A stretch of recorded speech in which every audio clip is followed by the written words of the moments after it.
What the motto I wash you? I perceive who the cause of death. And I'm the cause of death, baby.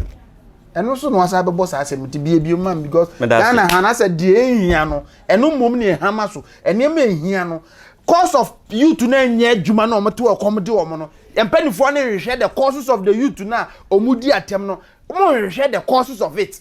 More share the causes are and go for a good prison. More share no. Name Obia when accident now, where no. And no dear, my cause say you correct the cause of death. The cause of death no e ma brona mudi o man no. The cause of death no you to na adwena bobom to the car na ma o mo nwene because all kon come de no. There be a twem odi panu ansa na ehuni greatness. What you say? Which is wrong.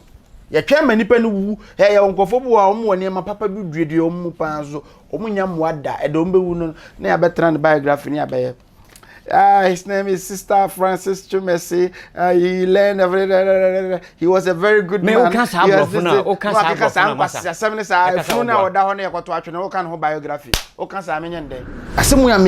Can with pain. Senior minister or Safumafu.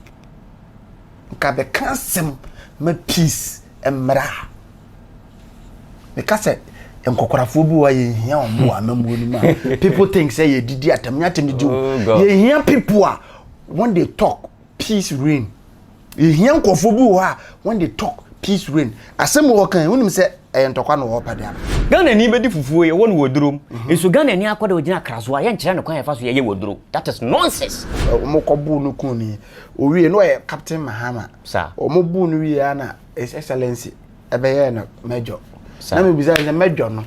okoye no wa sama do ho na so okoye no he yet asia ya mo my title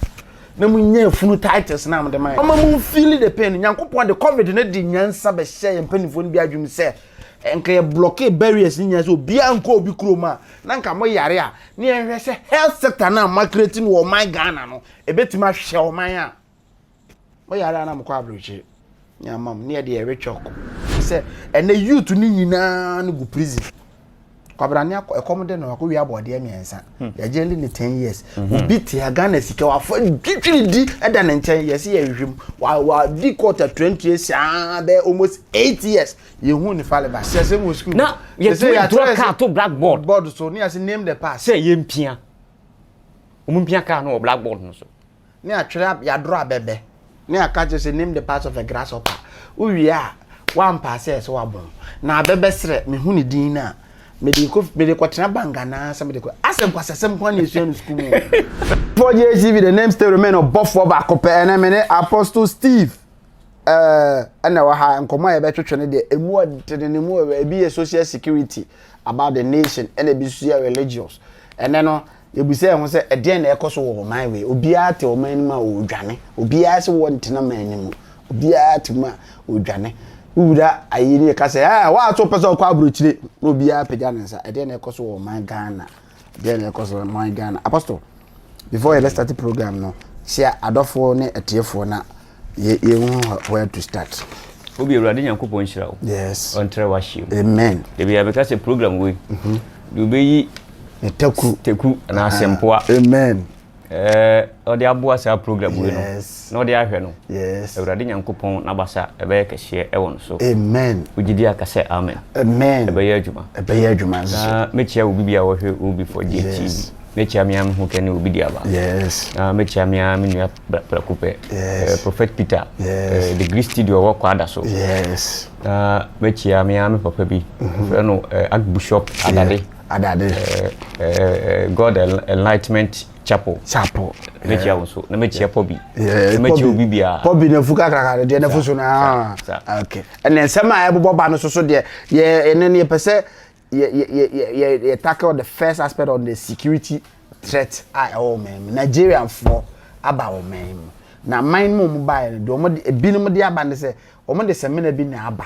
e na semina no wo gi a no aka che se o de semina ne ko dware a fa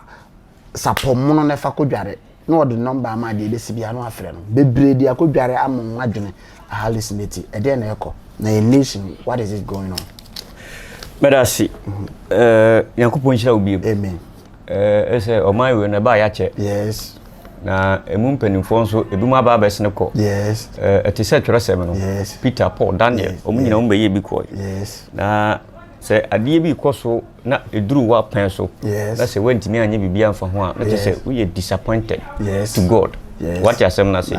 Ewurade ewo trimupo bi say enya adie bia no bi betimi aye reverend adie a wo betimi aye me ntimi nye but what you asem na say let's be our the field in the sight of God no on check age wise ninti na odi Hosea si akonwa so bra no wo mfi nwotwe but what you asem na say edu hwe abla David wu ko ye no ne ba Solomon ono so ba betena akonwa no so enti Nyankopon ni medie no so ayo man we no hu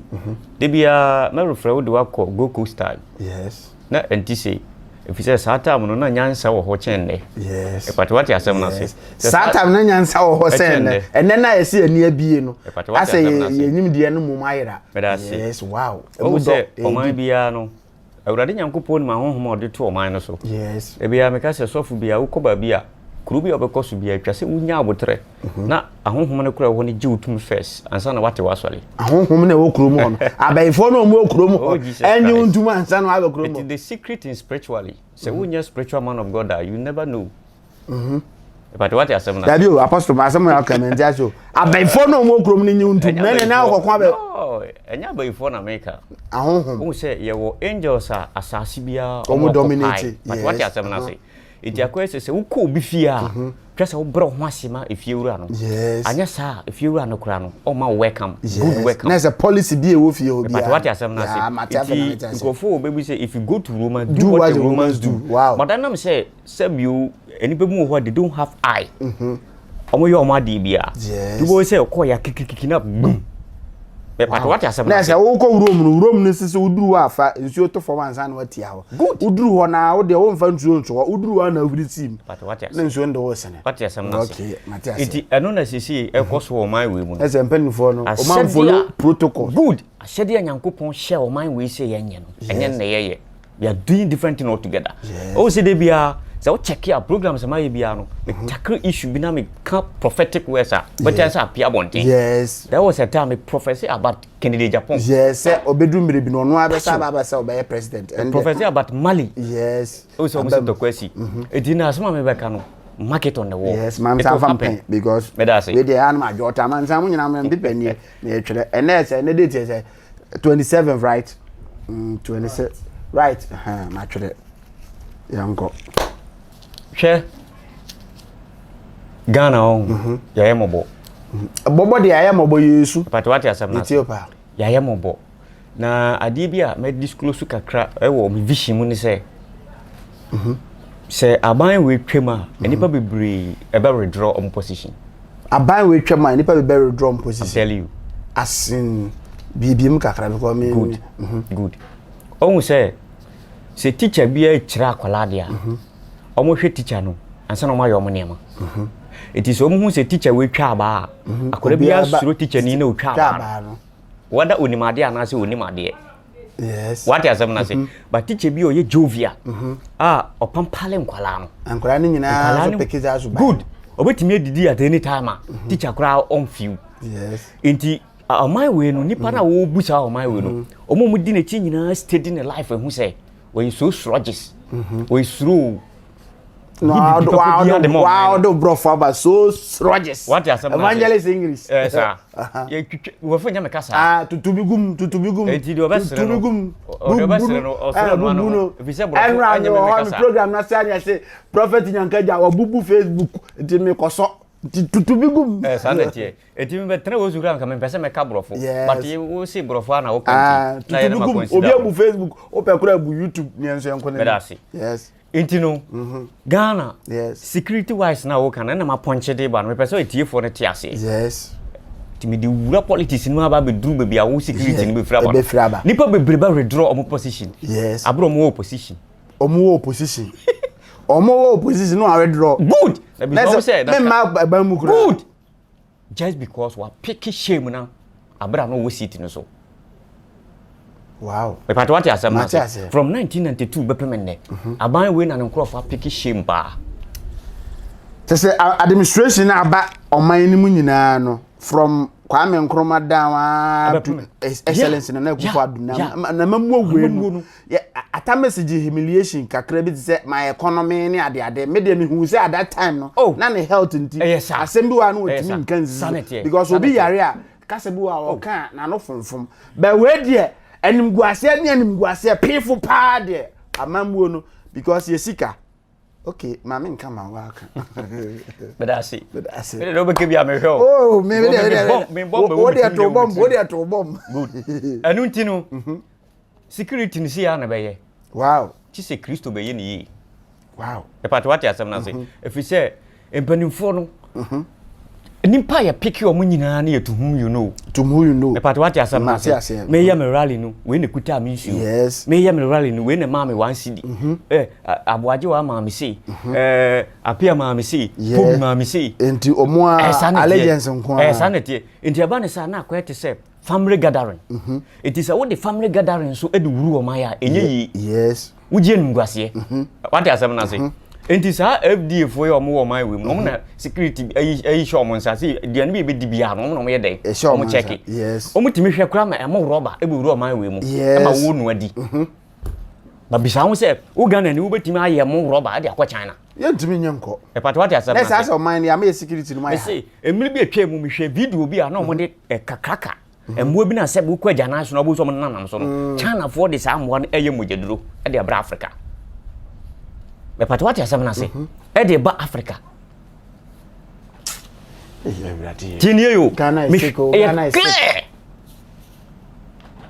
Endra me di odu obi to me group nim se wunya ide a aminyae eye clay me baby na dey send me say yen omede like adentina mo vibe drone me tribe blacks Africans good te say dey try a yen demo senka oko studio oko yen nwuma ye o master ene o demo Africans no abrofo no use as demo enti yemra ne yemfa yenye demo ne yemfa nhwe ye wu a ansa na omede akọ mo nti ewudi a Ghana for before there mo wu a mo nse hwe mo de na mtime ye toothpick kura mo ntime ye enti mo ngu sa but what you say na say because so many say Ghana FDA no omabon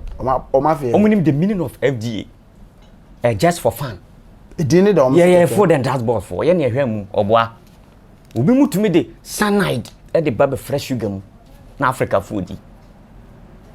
but what you say na say yes I'm telling you no Africa for AD me say obi to paye bi no say one de ono no to paye onom no odigu ma no eno biem obi to paye no mu no reverend obi em na ye sawdust sawdust to ana na wum wo wi ase na me bisa am say ntimi yonku bibini di me ono ani nu awu say sanity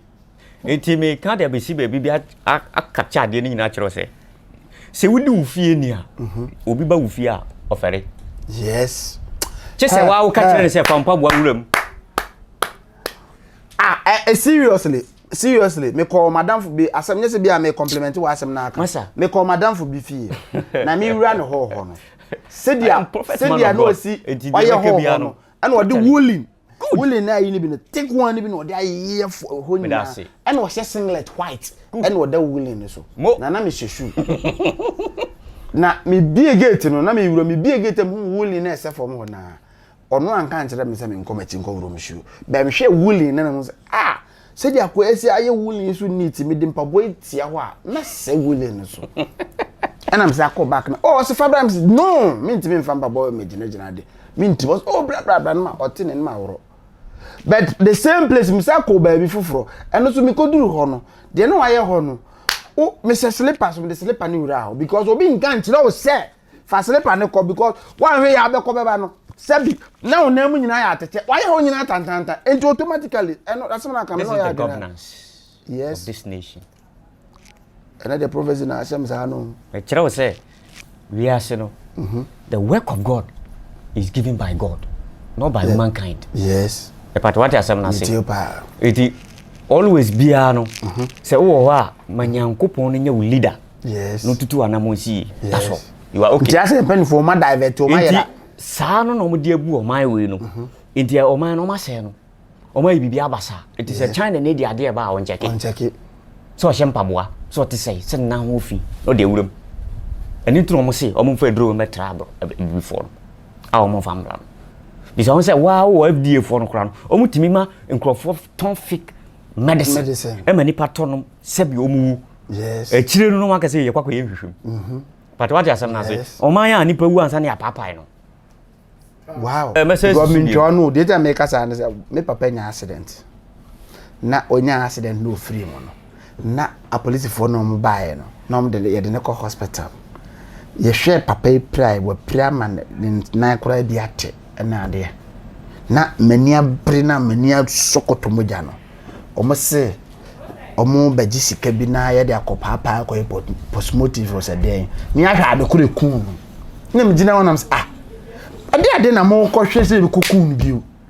wodi moto awohwe awu na pese hu the cause of death na the cause of death baby eno so no asa be boss asem ti bie man because na hana said die ehia no eno mom ne hama so ene ma ehia no cause of you to na nya adwuma na omoto akomde omo no empanifo na hwehwe the causes of the youth na omudi atem no mo hwehwe the causes of it mo hwehwe the causes a enkofo bebregu prison no mo hwehwe no na mom obi akonya accident na wawuo no eno de mo makọ say ye correct the cause of death. The cause of death no ma bro na mudi o man no the cause of death no you to na adwena bubom to mo de ka ne na ma o mo nwene because all kono come de no a hungry man is an angry man mo de mo ntena se reverend na akasa me da se enti o man a nipa wu a na ya paapae no na ya ansa na ya ko hu nipa ne yem se ade we na ekunu sa de no mo ye no the meaning of security yes chere se o ma we security bi anya dey anya adwuma sa na tie ka tia se na e be hu de ha wo na nka ya solve problem na what ya sam na se wu ya na ka tia se cancer de kun what ya sam na se because wu a o mu ni ma de ekun wo enti o mu se o ma no ma nhye ni ye obetime kun at any time obetime apoison at any time enti bra wawu no e ho no mo ba be ye o security ni ye ba wo tia se no there is no good security for you chi se wo ye dey wu ansa eti so ma we no papa ase ani gifu no ho bisa wo se miwie o ma mpani be na se be wawu ya papa no ebinsi they eat good they live good they sleep good what ya sam na say tinipa bia udidi ye uda ye utiye a wu a yenye dey ye papa o nto mo mu hu se wo ne ya ma udidi ye na se uda ye a wu o timi papa ye fa me expire onye wadoye what ya sam na say wow me pa what ya sam na say iti o man we no nipa wu a na ye na doye adania beyes ase abeye ade bi e wo man ni mu so obi tifia ne ho kire no paa no obi amwa no obense manipa ni nya daage no nwu fefefe abusuapanyi be fra ne ntoma de ni bre ye ni abre so yare ye mfa sika nkopɛ bosia ne mfa nsave ne nkwane no be owudi abusuafo ne be nya sika akɔbɔ bosia e de abeye yie no point na enne gromikon what point to matias enti kopem tama yebi ja sa de we no o man ni mu bado yidi baba ba se ne nipa wu a ye papa no o ma we mu de si ya na be ntika nipa wu a nya no mu sa wo hihia wo man ye no be wu a wo fa ho America ni wu a fa president no wawu what did you say no that's all okọ edi ntina broni kuro ye hi nipa che shin se nya asase ne swa enya ba bi kura ne yakotutu asi ho ene ukọ atafo asi land agye da ho a agye aboso ho enya land oni broni ho na asase so broni good it is o kase bibini asase so ana broni asase so enti sa edi ntina o mo hye no edi ntina o mo hye no me beso wa hye o man na to the stand say what ase no mo oduane ma wudie what ya samna se betu house plant kra yeketu bi adwuma abusu de opa na oye waje wani awie nti wu a da so yankata wachi woni ani je bia bia aka woni unya nkopon ba wote ase ne twa so mma wani je yes be Ghana ha de be sit down de osi so efunu no ne sit down na kwabra ne da abonte asa bibifo sebi ebinum na adwere ne nye yi wo se kwabra ne da abonte na ono ho kire no na kwabra ne so asia dan e de amafunu na efunu ne dem ase sebi nyansa no ya yira de no kwabrani a spend billions wo be ka wose an wo sika nti wo sika na wo ntimi mfa mwa wo nua bi ma ne ho nto no wo de wo so wo di sidan de ama me efunu adem efunu no o sore aba betrem ana so be de ase your mindset no na onipa da baako wawu ne age bear 1 acre of land ne ye de ne dan ye de ne mu na kosi wo ne ye de archive kona kwa wifunu ne reverend kona o man we de the country is sick. It's sick. Oh, so that me ma sa o man we me chere solution. Yes. What asam na say? Yes, pa. Emma me chere o man we na tapeni. Yes. England. We atakaka. England when did so? Oh, yeah, queen. Me da say. International so man we here a queen. That's all. Because o chere mu a chere say Ghana oba ehia say oba na tena so ntine frɛ Ghana mother Ghana nti ya nkasa Ghana father Ghana say mother Ghana dia na say mema na o ma betena so nyina o betena so kura still man no bedi na bro je say oba owo akoma owo oba akoma na betima bu o man Ghana ama na yeye ma bie mama o reverend nti Ghana security dia hey, asemu ye ken yanka ne ye bepi no abanka ba biesa. Ande no me ya de wo ho pa. But what asem? Be ka no kura ne de o monyi nuntum. No nwie free se wo na auto abama no. Yes. Ama no kokotena wo. Dia ye pass wa fa servant no di watem. Hey, ala de be parabu. Dia ye se wa fa servant. Wa ko employ servant na betena nchen se bra ne be som me no. Na wo se di watem. Eh ya papa. Wo di kokro moti. Yeah. Ato abama obi se bra ne be ye oman ni yie mayen e be duru ye no pakeka V8 ni si ho a 6 hours na engine si so at the end of the day no wo na wo employer no wo mum na wo se tua ho ka wo bosa aka ni nyina wie so on sa anya wapede ma me da say me bie ma na kan bie ma ho ya mi shiraw enu ntino ya papa say wa fa servant message su bi na o san didi watem yes e twese wo ye den opama no me da say yes enti emra so twese government ni yifiri ho ye de ma religion yes na sa religion susu na mso toto bombo yi shade borobodo na ordinary kwabra na de na si obi yam kebrobodo no obi aso obi cement kebrobodo no obi drobo obi na nse sofu bi awrobo obi to the sense wa moamoasi pipa e de ahye envelope no a tape ho e de say the girl this can for 500 million the man say ukwa mie so again the 500 million come no so koya kwankire guso no tape ho no se kwa shom pass usunias na da so ade chia sika na be double again so jimi no so koda na so funa najo okopega so fie no chese fie no oba no so oba so ni sika o sorry the first no fire sika no de pie opie wie no nim se oba no be ka fie na nko ahye na nko maka se sika ni eri nyina na ahye e no oba no so anhye no dis ka de pie ko pie ma pipese ko ha amen ya che so foro o person de ma sem no ko fa na me tre se o mo no o mo so di me ho me ka se me ka bia fa sa the religion na ya the religion so mo so ba ya bom o tie o hu se o de ya de mo a tie de make no enyu bi na beto aba ya dai ama mo but what ya sem na se o se won hini bia no tie se to know so just obi di nko asem ne ya ho me ba se mfa sa santimemu ye wuro tumfo dia yes na ye boy mu kire o se ubo nu mu a ubo mu ase de ntina ubo Christ na ubo mu ase amem de mbondi me mo kase okukuruku me bondi me bondi because when they the supreme me ba nema bi a ma studying spiritually ana wo hu de me kire no mo se ma se me be ke bi ehu enti me kire wa de bi se o man we etwase nke sha ahemfunsa na ko mu wuro o man we ka obe hu difference. Yes, because me know ya adwene because otoko so ka say otoko so ka say ye nyina ye nda no obi adai be ye mu say hu say yeah it's excellency mu say mo ka kire o man say ye nje ye nyina no smash kura ba o ka say obi anhye no ye mu say hu say na ye hye no smash no mpo o hu say nyankopon ode ahemfo e na kikire ne bible on sa da me kire say trosem ne two face yes what asem na say hwiase mre any de sa Christo sanity sa revolution na ba ye no enam Christ so no yes and then the bomb history enti no ade bi wo ha ye hie bi a owo sa vision no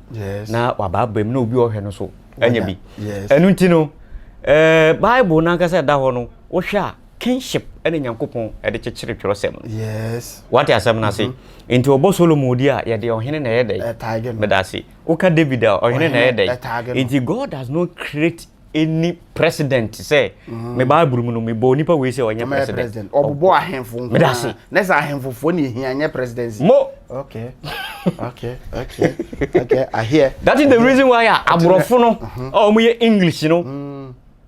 bra o hini ni murod o pese o yen kwase asem si aso na kaka ba bi na Yakopon cheche kasa no so amo munya English no ye from English no Awurade bio mo ni say hey dabi eye we ana me chekere o man no nti se mpose mudi ya o ma hemfo emewuru o man no e pat what asem na say sa Russia ne sa Ukraine foi se no mo ye nuanom tetete bi no no mo ye kinship na hindi empire kese ba kase mi do musu koma ana history pa ada already history ana me so me kire wo say bra Kristo ba asase we so no 12 years no ni mpanimfo na ye dey enante sanete ara so fu bi ba bi fi oni mbedi nkomo bi na no ho ye mesere say what asem na say o hwe mi program sa no ba o di kabo wa ba so o say reverend we best host for a group na me shira say o ma me compliment na and if o takre o say ye discuss issue bi na in fact o send man bishop bi a bishop na you say point sem what asem na say intino ade bi wo a ye nkasa keke no we are vision leader no abe kan asem no abe tackle obo so obiate a no bia yoke it doesn't we American day ro pa program we send to bia na ka so obi ma comment but nsem on be kan fa it is clear issue and am here day make us fa enu ntino sa on my way no dey be say the solution ba say on my way no just say pam sa government ni na day every ho sanity na kinship because sa time na kwa nkruma ba no okwaje sa kenken nyame no de bae ti bi so o man ya ye sha se with kenken nyame be de no man na ye to bia be transfer na adwen nyina ye kankan e was a guinea was a no wonder say but what asem na say okay when was asem no it be so say obi a yes ade we na o de sa ade we atato no to no person ka se mechiro say wo man no enye Kristo so man onwe o se forward ever backwards never but what asem na say inti forward ever no ene nne no mototo ne emam no say forward ade bia forward ene konanim yes tino backwards never good say you too light ma you too petrol ma e ma kire da inti na moto ade ma enyi biem inti na kwa menkuruma bu ye be cause kwa mo fa so kura yi ni firi ho no na e kire say security ni nya papa what asem na say ti asem ni ye yo ti opa na kire security ni kura no enya papa iti bisa won say o man ya wono na di ni moja agye o man we ya dai esi ho hwe kwa mo fa so o mbo no tutu o yi ni firi ho be patwa dia sam na se hwe kwa mo fa so ekun sa akotroka ade tun wo twaniti no da sa airport wo which is the whole president let it so mo twaniti not the president o da sa airport wo o say sa dia mo me yemfa sa airport we enfanto no ene kotroka international airport echese owu ye no ene echese ni di omudi ye ni nti oti ase dia konfa no ase ne otwa obo si atu obi din a oh Jesus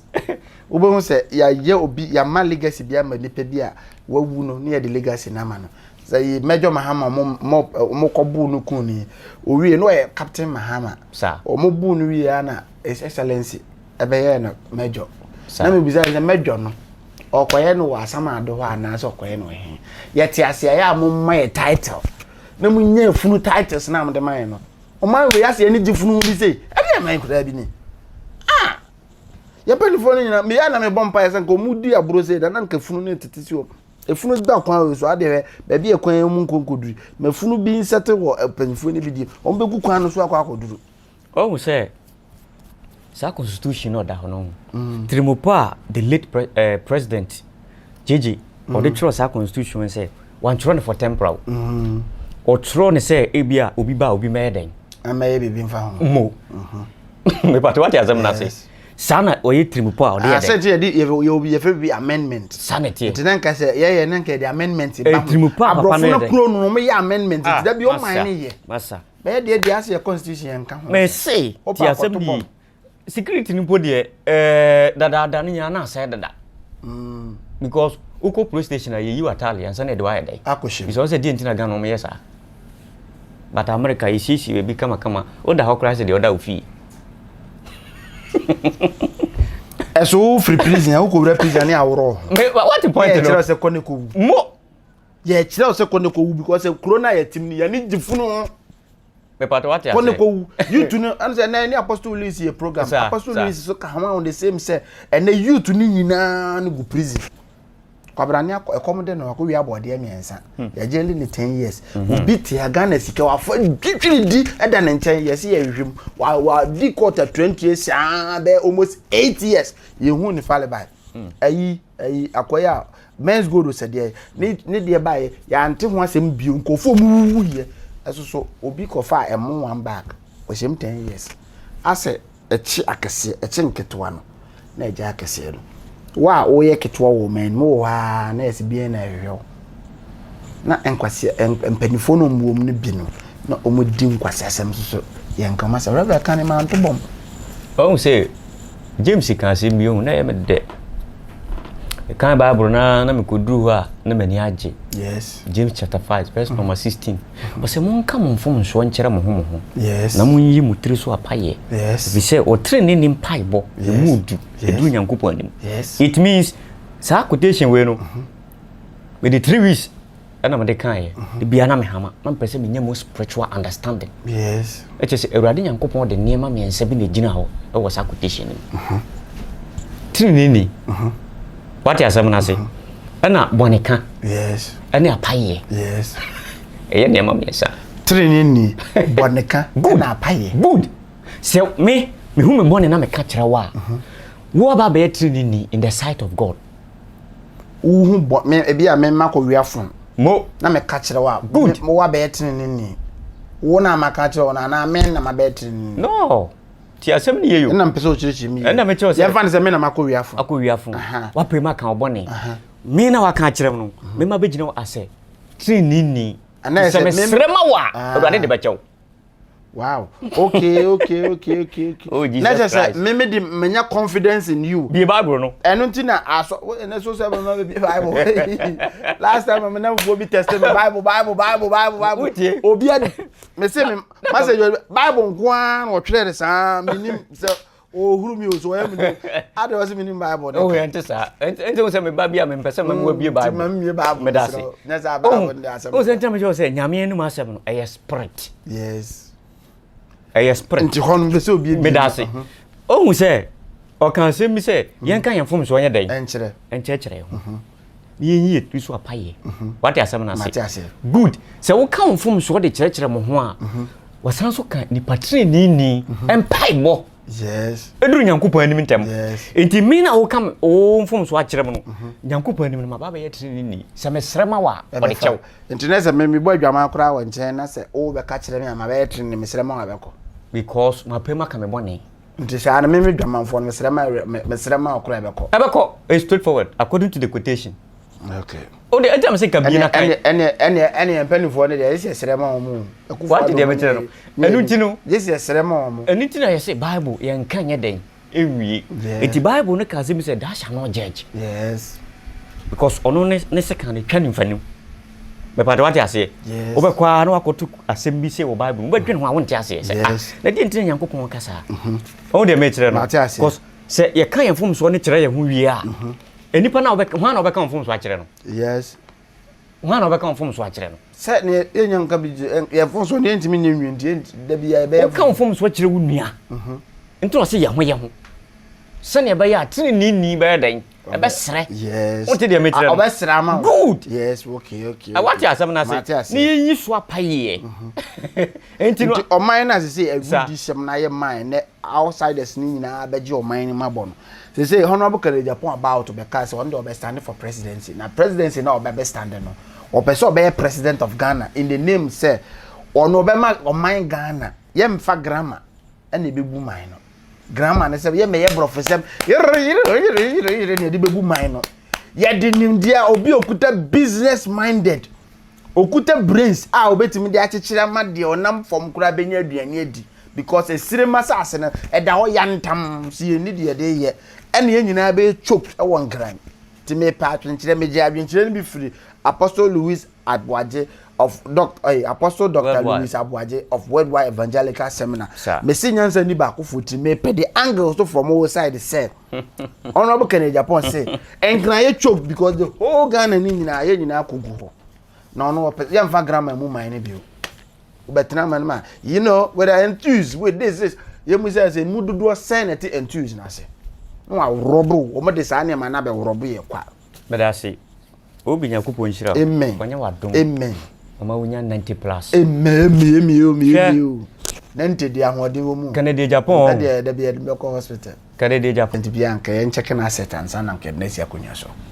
wo fifiri akonya no so yen san check wa asset na ehwe sika de ma wa the end of the month na ehwe ne ma wanya se want man kire ekwan a wo fa so nya sa asset ni nyina wo se confiscate ni nyina na ya de wakotum because yetima che South Africa president na kotu prisoner yen susu empanifo no mo nso nsene South Africa president no wa obey mistake no what's your account your account we shame be na hu ni say o mind yindi na bro on aboka na Japan say emfa grammar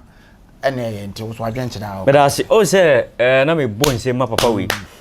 don't forget to say papa we me na professor say yes. Na obi akura na adwene ma so no kron ma na adwene yes me kai pa then I said this man one day obeka be president sa de na sa program no ototo bomb but I say no ototo bomb me kai pa me da say ototo bomb na aka che ne say we are ototo bomb no e bedroom mrebi no no aso be sa sore se obaba be president di me kura na me nimse mbem eno abebe me kai pa you see my way on we so for anko say kum chacha I love that man kum chacha so for so nko anya so for obe Ghana college me ba won say me be ka wase mintia papa obo ne ba na oto aduane ma ne di ne ba ye bone a oka nanim na ohwe ne kama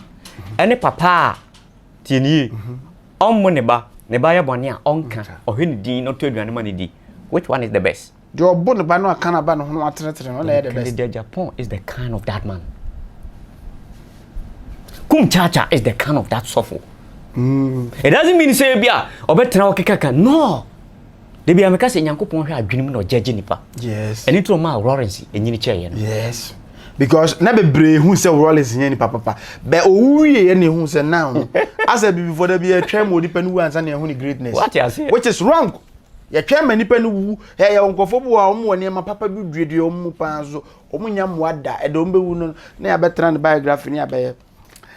his name is Sister Francis Chumesi. He learned everything. He was a very good man. Me can't have biography. O can't say anything. Mechanics. Me tia so kan biography ni nkyere me. Oboa. Nipa bi wo ho a wa wo da hokra hu so onye papa. That is me.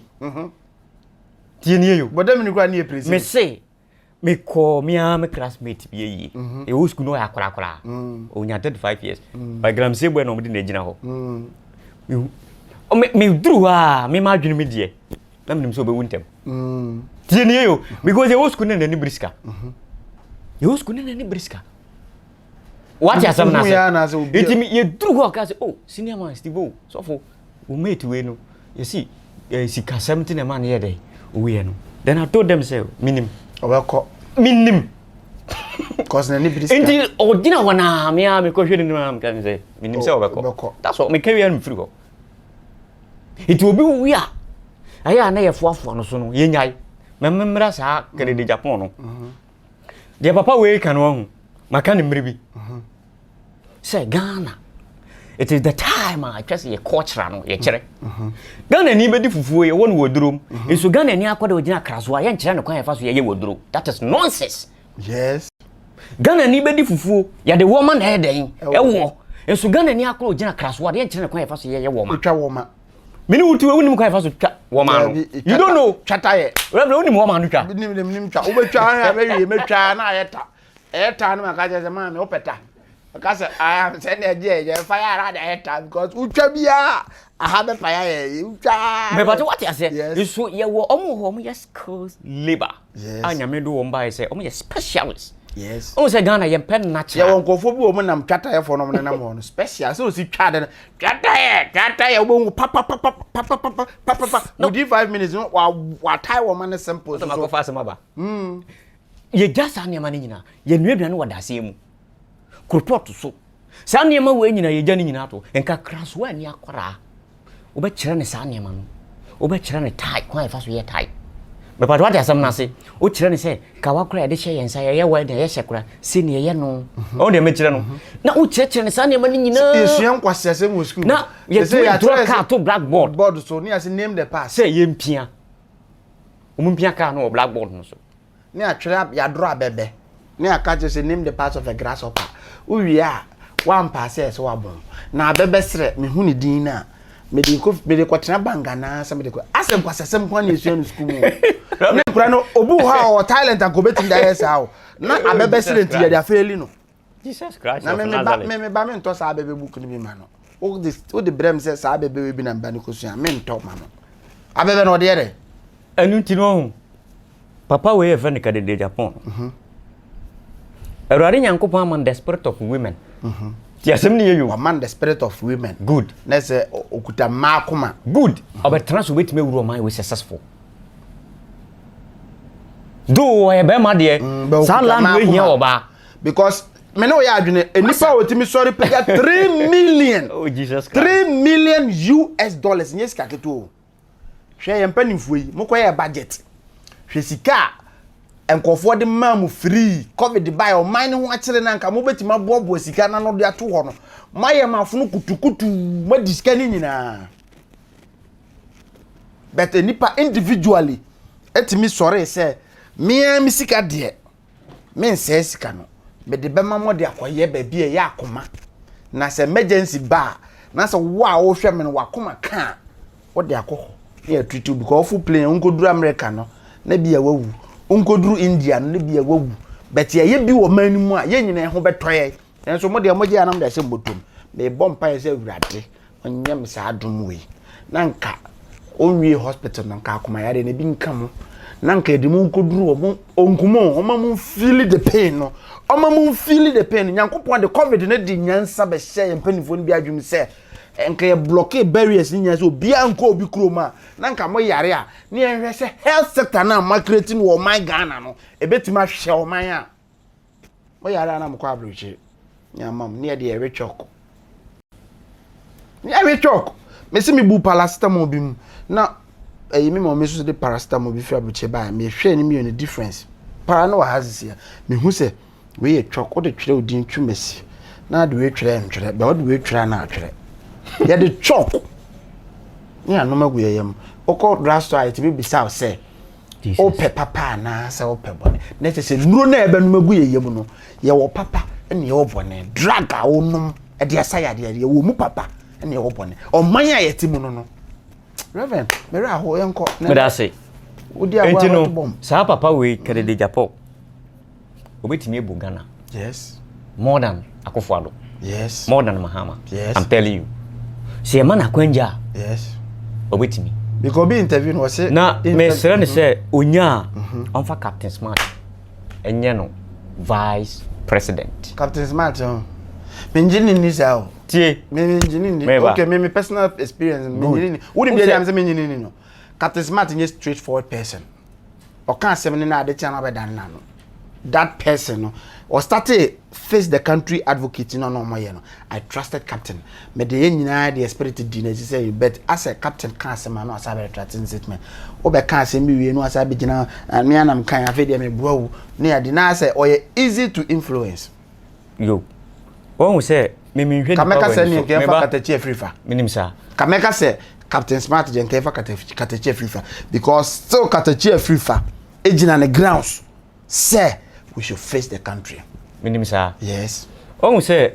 obia o kan fa so hwe nipa. The person ke wo de edu nkomo na me pe audio bi bia na mabo. No watie asema a friend is a finance minister then administration of President Kufuor wakaye. Ni misa say certain senior minister na o create misunderstanding ato Ashantis ene Akufo-Addo excellence na in form achim entem no e dey na wo pesa wo achieve o de kasa good o say obia wo kan fa so hwe nipa yes obi hwe na nisuo obi hwe na wo huhum me huhum asem na me kan nya nisuo okay reverend enisuo de obeka say be a captain ye but in spiritually he is good person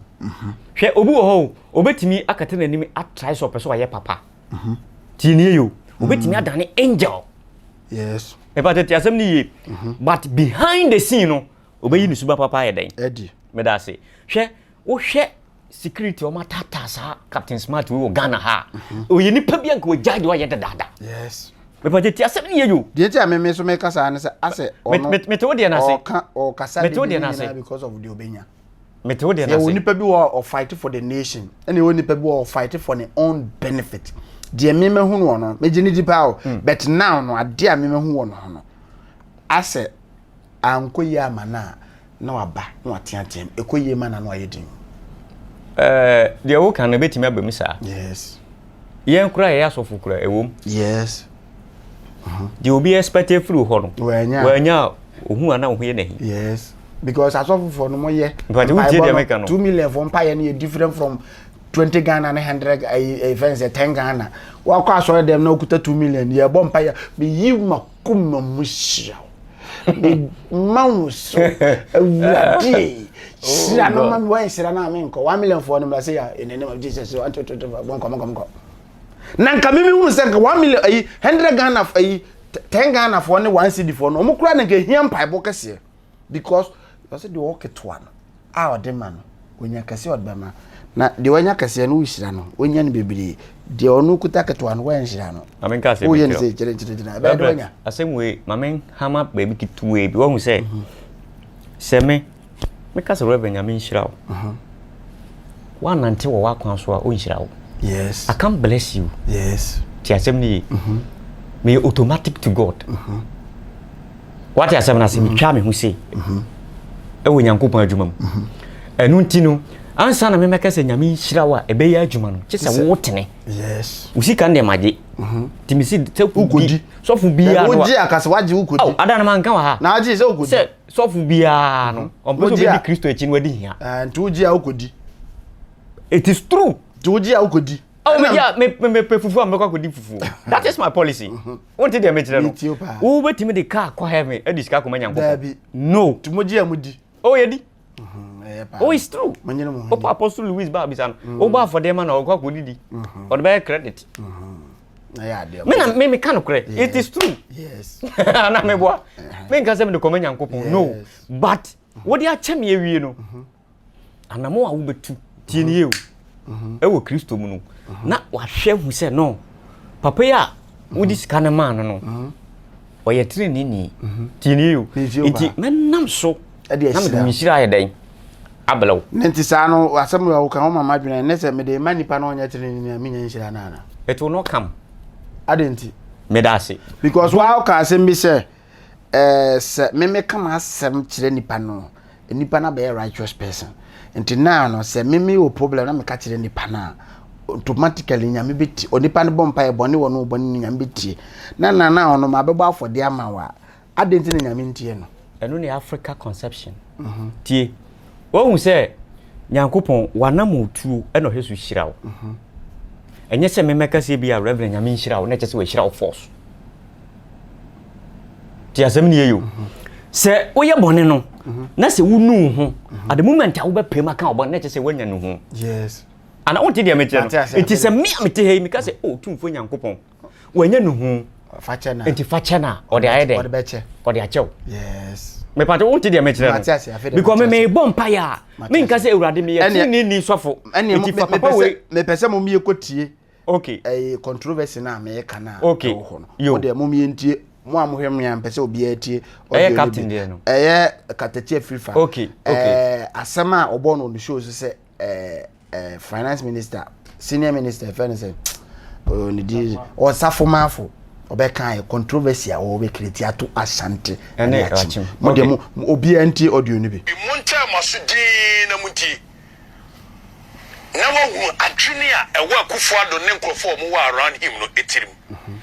abaye bo video no efiri baabi a wabo ya netie se osafomafo se ya ko aje Ghana na asante fo kura nkan so se na adwene ni eda ne tirim a ebere no the development aba asante and medical can over and over say some go for a so woman nanom na say for real and now why they are the first class citizen ti osaf ma for tino nan to ko bia de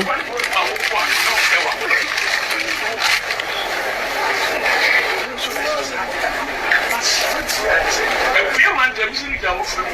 you can't region Ghana and one is still region. You know. You can't region oh man Ghana and one is still region. Only be a Jokasa. And yeah, because of Kufodio. Because it's still region at Chibi Ewo. It's still region at Chim Kotuku Ewo. So you can't it's a Ghana region. And one Obakaya was making such statement way before. And there was a Sisubia, and you will know the mindset of the people around the Kufado. Yes, it's a Mwadanfo, Namichurusmai, interview. Yes, experiment to be education system, we are the national health system, we are the national. Ayaya, we start all over. A regional so. If I hear someone to tell not too much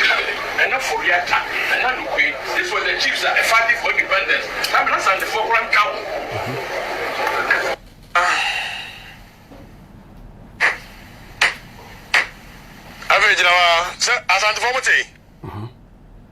Look, let's be very honest with ourselves. Behind closed doors, this is how the people think.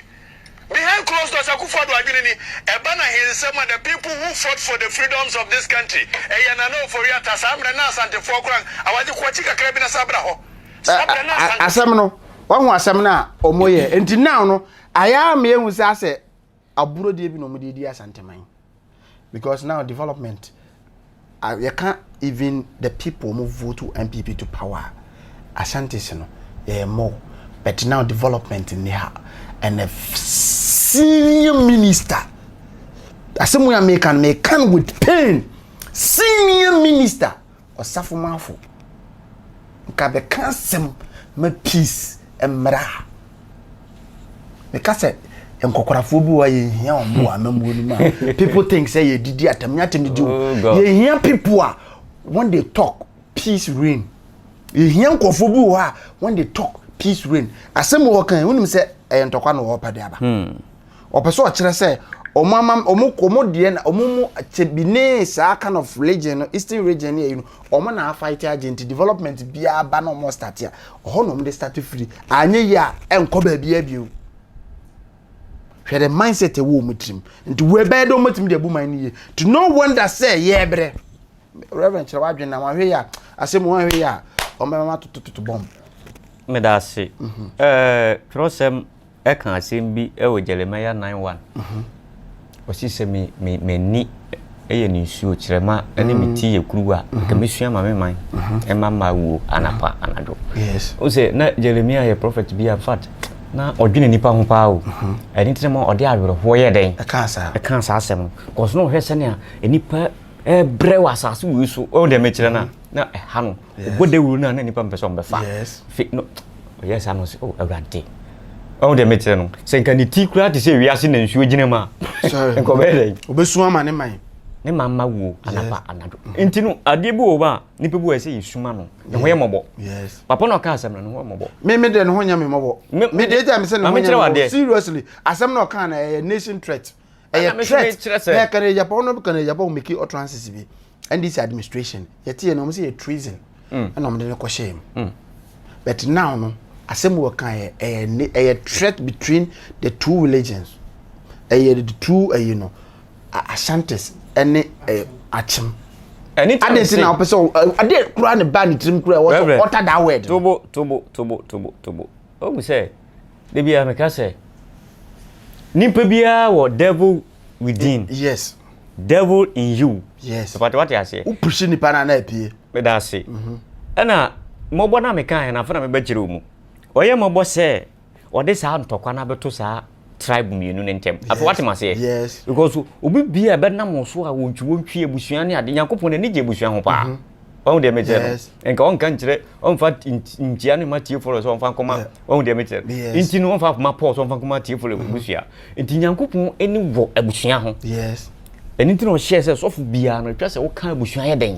good yentite ebusua ntem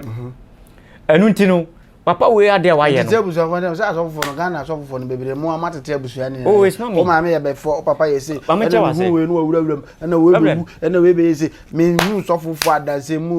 an kan buruchira won kan asem papa nchire obi da bia mu bewu be kwa buruchire wo be yesi na buruchire ne boy lesbianism gay ne yi ni gu ho no nyankopo be hira na oso buruchire nko na ho na hira wode ase ne oman no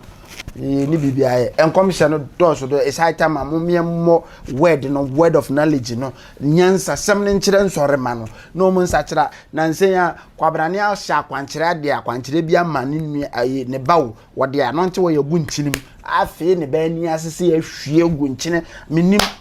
nchine nko na ede akwanje de gu nani asa akora nani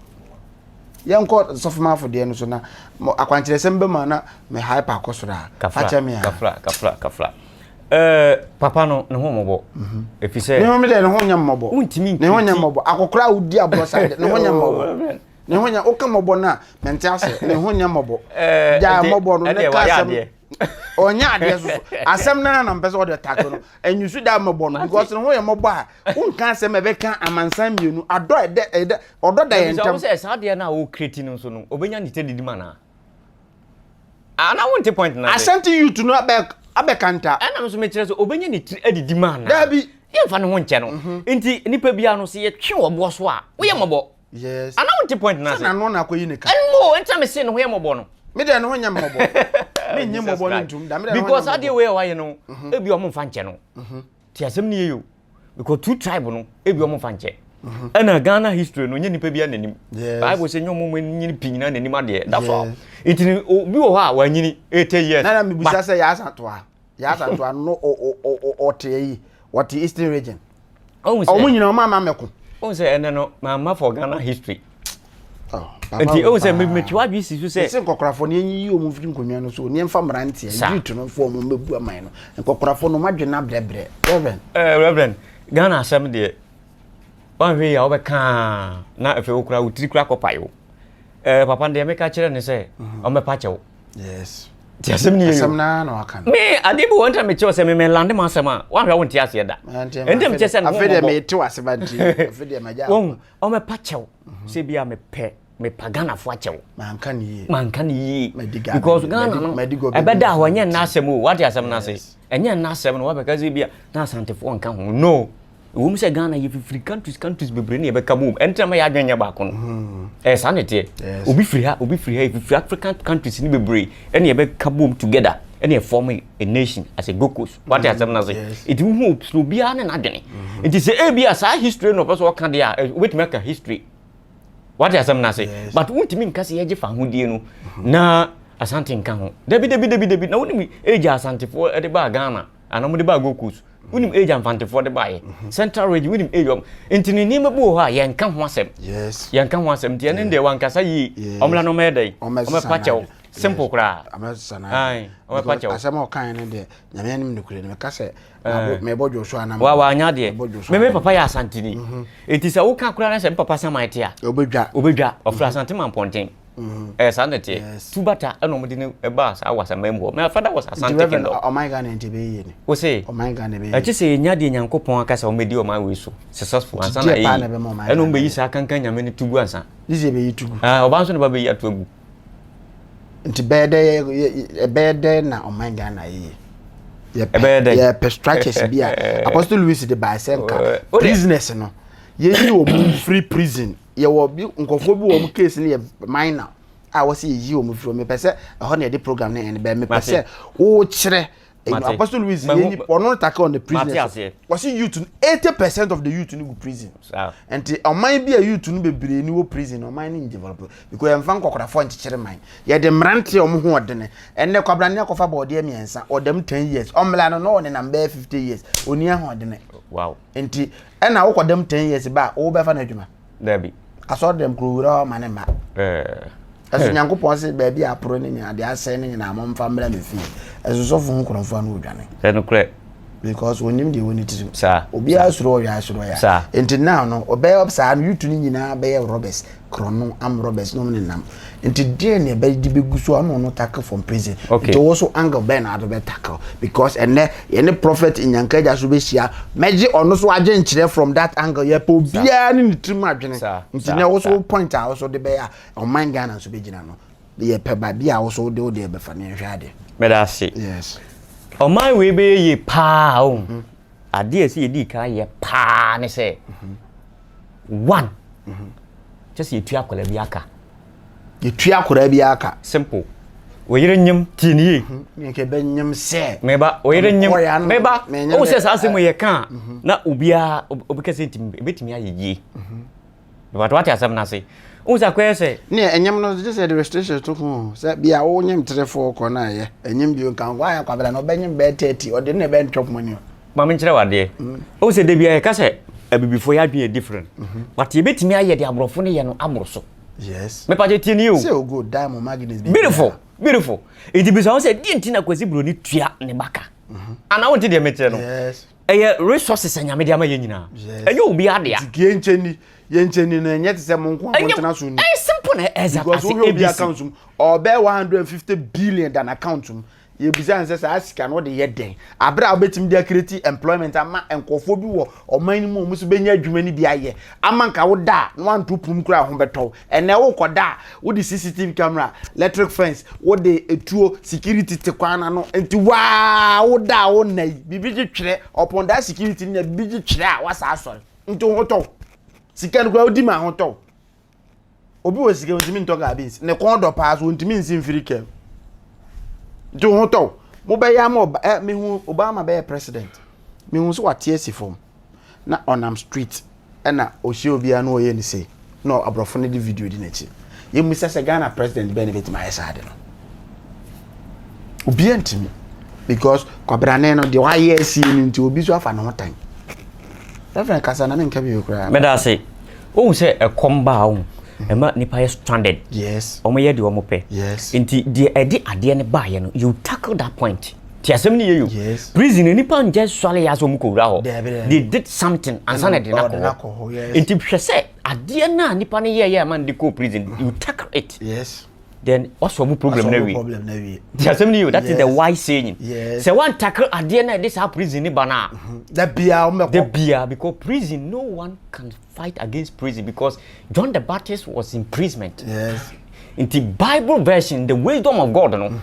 prison untimi encolonize yes but what does I say nantis now no enu ntino say no me come in kabiem no ma dash na je say me ko yes say no me point ni say say pese o ma we mu dwe a na eye peaceful a isi adwuma na o man nim yes me part what I say it is adwuma na o man mpo na say obia month obia nya salary and also say obia nya what do you call it ade yo de ma your friend say allowance iti kanipa no nya adwuma nya kura no du bedie ntika eso bete yes pacheti asem ni eyo eso bete ntika wa ba na wutua nipa ne ka no onya ye bone a wo chi na pe edi ntina violence squad wo yes we pay them eduma be na so mo ye omonya hwe no me na na ma me pati asem na say dia there say se me ma waduane di eto atale hyew e ma usika na wo kwaya so na they will sunshine you they will punish you ana wonte dia me kire no yes enti ade bo wa Ghana ye ne akeka ne ma bom simple and exact as ABC. We don't need to stretch ourselves. Say. Wow. We should pay everybody. As a man, can give you much of so say, oh, mine, so a certain president and the best in the Bemo miners. A hungry man is an angry man. And come to Obia and I drink feeble team. And come to Obia and no call Robu. And come to Obia and no coach Chobi. And come to Obia and no Dio Bibone. One will be a Juma was Kaofia. What would you? As Ganiba Ben was on Amquada. Sikani baba no ate se ate amro besa ya ate sikani babi wom da ne nyina ya kohwe abaafo no omutifie na omunya de ombedi no enti so man mu bedwo de a ma obewo no ma ni hu se akora na oba na oye oman ne de na obi timi koya aboss me ye te ne se wase oman property no se munim se akora ne ye oman property dia you have to pay the charge because akora na that time no oni ahode ode be ya adwuma tu akora ne ka koduru the age of 18 obetima ye adwuma do ye adwuma no na afi de oyema the nation but now no akra na eba no from scratch struggle e be den kra no nya mind to think meti wona broni kete akra kete o kika niam bom sa waye ka na ode remote ne ko na ba yemu se ye ma no emududo sen na betima ye even Manchester boss sir emududo sen na Manchester boss ko betima ye akra ne sori ye na ne papa kire se ta esuo bi na wa na koje box baako na koton na adwene o free efunu mu si fom na business abesi na adwene because sika ni fie Aswohye nko a. Aden. Sir. Nyame hyira mo. God bless you. That's a Reverend Chia. Metia obi bia wo hwe me. Yes. Na metia madafu bia. Yes.